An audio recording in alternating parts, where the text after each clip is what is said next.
My name's Stephen Hand. Today I want to talk about my rich granddad and my poor granddad and what I learned from them. So to start off with, I was pretty close to my grandparents. I spent a lot of time with them. But I want to talk about their values and the way they saw life because they were a lot older than I am. So 2 generations on. So I've got 2 grandfathers, as most people would. So one grandfather, here's Grandfather Newman. I'm going to call him the poor grandfather, very poor family. So 1 income, 4 children in the family, very low income. He was a part-time hair barber, I'm going to say hairdresser, and he worked in the Adelaide Library doing some stuff at the end of his career. But they were a struggling family. They had a garden where they used to get most of their food from, and they would take very basic holidays in their caravan. So that was their life. He would come home from work, Grandma would cook dinner, they'd sit down and watch TV. That was pretty much, Gran would work in the garden, they would buy meat and milk, and pretty much everything else would come out of the garden. Very basic life. Now he was very handy with his hands. He maintained his car himself. He built houses in the early years, but obviously later in life, you need qualifications to do that, which he didn't have. They were a poor family, and they had principles. And what they said to me, I asked them about life, and they said, if you're poor, you vote Labor. So Labor's the left. So if you're in America, that's the Democrats. So if you're poor, you vote Democrats. Rich people vote for the Republicans, or if you're in Australia, the Liberals. So that's pretty much their view on life, because Labor is here to help us poor people. Now, I'm going to say they struggled. They had a very basic lifestyle. Very, very basic. I got the most simple gifts. My grandma would darn my socks if they had holes in them. Everything was repaired. If we went out, we always brought lunches. Very, very basic lifestyle. So their views was Labor's here to help us. The left helps the poor people. Very strong unions. Their views on life. And for me, I kind of felt sorry for them because there was no money, but things were cheaper. Grandma used to take me to the zoo, so we'd catch the bus into the city because Grandma didn't drive, which cost 20 cents, and we'd go to the zoo, which I think cost $1 or 50 cents. It was very, very cheap, and she'd take me on Popeye, and that was a treat, and we didn't buy anything when we went out, ever. But things were a lot cheaper then, I'm going to say. We never had takeaway, we never had coffees. That sort of thing didn't ever exist in my life with those grandparents. I lived with them for a year when my parents went around Australia. But that was their views, and I really did not like the concept of being poor. So that was my thing. I didn't like the concept of being poor, and I said to my grandma, I do not want to be poor. I did not like the thing of not being able to afford anything.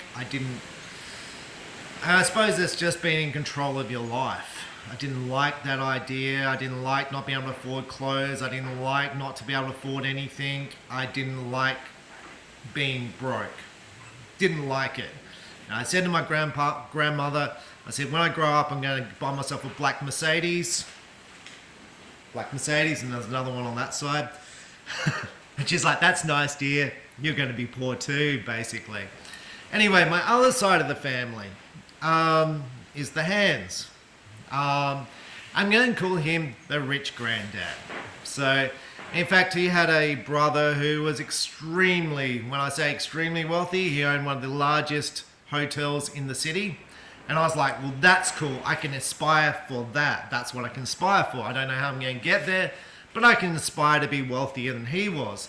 Now, I didn't actually know that he lost his fortune, or whatever fortune it was, on that hotel, because he didn't actually own it. It was a lease in which he lost money and literally went broke. But at the time, I thought he was very wealthy, and he was the wealthiest person I knew in my family. Not that I really knew him, I just knew of him. Anyway, my grandfather worked 2 jobs. He managed hotels and motels. So he lived in the motels with his wife because he broke up from my grandmother. And I'm going to say he lived a better lifestyle. So when he went away, he stayed in motels.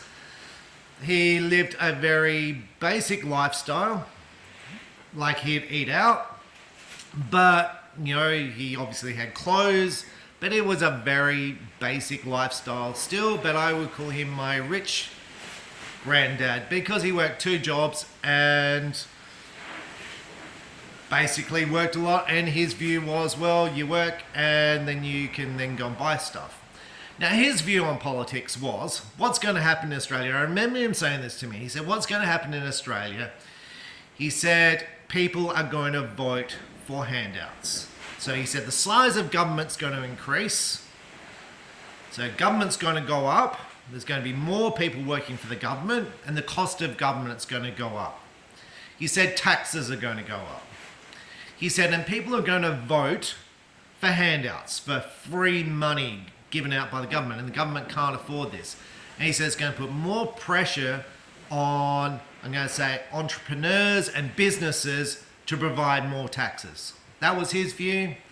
I always sort of stuck that away in the back of my mind, and it was a little thing. I was like, oh, that's nice. Like, that's his view on the world. And I always acknowledge different people have different views. No, I never knew which side of politics he voted for, but I knew they both worked in motels and hotels 7 days a week. I never knew him to have a holiday. And I'm going to say when he retired, he was a lot less... He had a lot less assets than my other grandparent. Now, this is what I want to sort of touch on. So it's like, well, he's here spending money. And when I say spending money, he's working 7 days a week. He didn't have a fancy car. He had a Mitsubishi Sigma. Didn't have a fancy car. But he was very much like, you spend, you know, this is why you work, so you can have holidays, so you can stay at motels. And this is, you know, he acknowledged my other grandparents do things differently than he does it. Now, I'm going to take note that he worked and lived at the motels where he worked. So he had basically free accommodation. Which means while my other grandparent had a house and a shack, which was worth about $5,000 at the time, and a house was worth about $20,000 at the time, we've had mass inflation since. So what actually happened when both my grandparents died, the poor family actually died with significantly more assets than the other side of the family, which basically had no assets. And it kind of got me thinking, and I was like, and that rich guy who had the big hotel in the city, the biggest hotel in Adelaide, as I understand it, he's pretty much broke too. So it got me thinking about life and about where we're going with things. So that's my whole family, as far as my 2 grandparents and their philosophies. One used to drink, I'm going to call it my poor grandfather, used to make his own home brew and drink beer. And I never saw my other grandfather ever drink. Ever. Never saw him drink. He was extremely good at billiards and played billiards to the highest level. Played against world champions and extremely, extremely good. The best I've ever seen. I've seen world champions. I'm going to say my grandfather was amazing. But it had, to me, it was differing points of views. And I always wondered with the poor family, they were the Newmans, I was like, why did they vote? Why did they think that one side of politics helped them out more than the other side? And did they not look at, policies and think about how life is going? I'm going to say, well, my grandmother, because she died obviously later than my grandfather, obviously. Obviously not that I mentioned that. My grandfather died when I was I'm going to guess around 10. Grandmother died when I was about 22, 25.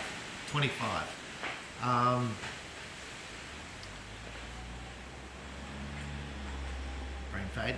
I'm going to say she didn't think much about it. It was just like, there's free hospital services, there's free education, this is what we do in life. That was it. Life was simple back then. There's a lot more going on in people's heads today, like, green environment, solar power, plastic, no drinking straws. There's a lot more going on which people are concerned with. Anyway, I want to leave you with the thoughts of my two grandparents. I'm going to call it the poor grandfather and the rich grandfather who died poor. Look, I don't know if he's correct. I mean, obviously the size of government has increased in South Australia. The number of people employed by private enterprise has decreased significantly. All our manufacturing in South Australia is gone. In Australia is pretty much gone. We used to make clothes, we used to make shoes, we used to make TVs, we used to make cars, we used to make tyres. We used to make pretty much everything in Australia. Now we import it all. But the size of government has gone up. State government's gone up. Councils have gone up. There's more people working in government than ever before. When I joined the public service, I joined Social Security, and we built a building in Social Security, which was meant to house us forever. We were outgrowing that building before we even moved in. Social Security, the department I worked in, doubled in size in the 3 or 4 years since I've worked there. In fact, every government department I worked in, even through when we were getting cut, all increased in size. And in fact, Canberra today is significantly larger than when I was back there 8 years ago. So it's been growing all the time. And the costs of government is growing. The Australian debt is growing, even though we're a wealthy country who produces all its own food, and we've got an abundance of natural resources, iron, uranium, pretty much every natural resource you can think of is in Australia.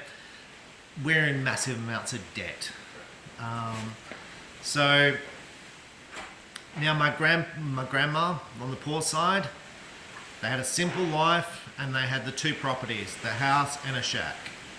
Those two properties have gone up significantly. I mean, her house would now be valued at $1.5 million probably. And that's just through inflation. Now you've got to ask yourself, is this good? Because I think that all this mass inflation we've had, where property prices are going through the roof, that's actually bad for poor people. The majority of wealth is held by the wealthy. The majority of wealth is held by the wealthy.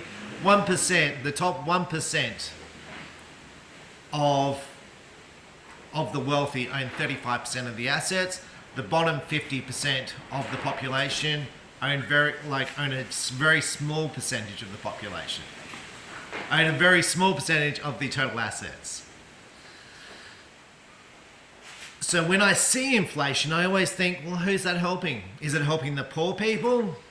When they go, we're going to lower interest rates to help it, make it more affordable for you to buy a house. Does that help the poor people? Because can they afford to buy a house?